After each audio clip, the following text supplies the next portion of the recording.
That wasn't in the script. What's the path ahead for the BOJ?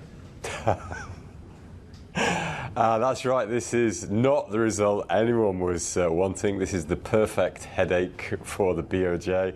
After all this carefully coordinated build-up to this first interest rate hike since 2007, and then just as you're expecting the green light to come on and say go, it stays red, and not only that, it's worse. Now just think about this. We've got 34 economists gave us their forecasts for GDP. Only one said there was a chance of contraction. There's quite a few around zero, but only Daiwa Securities called a contraction in that quarter. So we're in technical recession.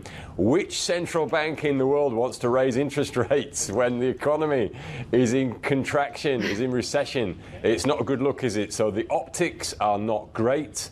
But I would caution against saying that this means, okay, no rate hike until the summer, until we've got a quarter of growth. I think we're still on track, but obviously this does complicate the picture. And if we look at overnight swaps data since the figures came out, we'll see that the kind of probability that market traders have for rate hike by April has dropped from about 73% to about 63%. Let's just keep an eye on how expectations change.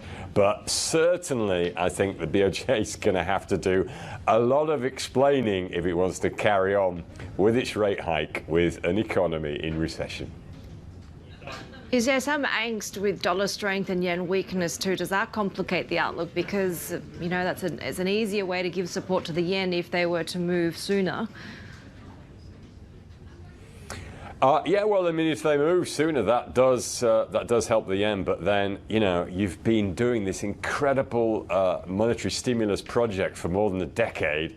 Do you really want to be looking as if you're responding to some yen moves right at the last minute? It looks like a kind of knee-jerk reaction at the wrong time. So I think the optics don't look good for that. And don't forget that the weekend does help on the trade figures. And let's face it, that's the only thing that was good in the results today. I mean, consumption's down, businesses are spending less, households are spending less, and it's for 3 straight quarters. Does that look like a positive growth cycle to you? Doesn't to me.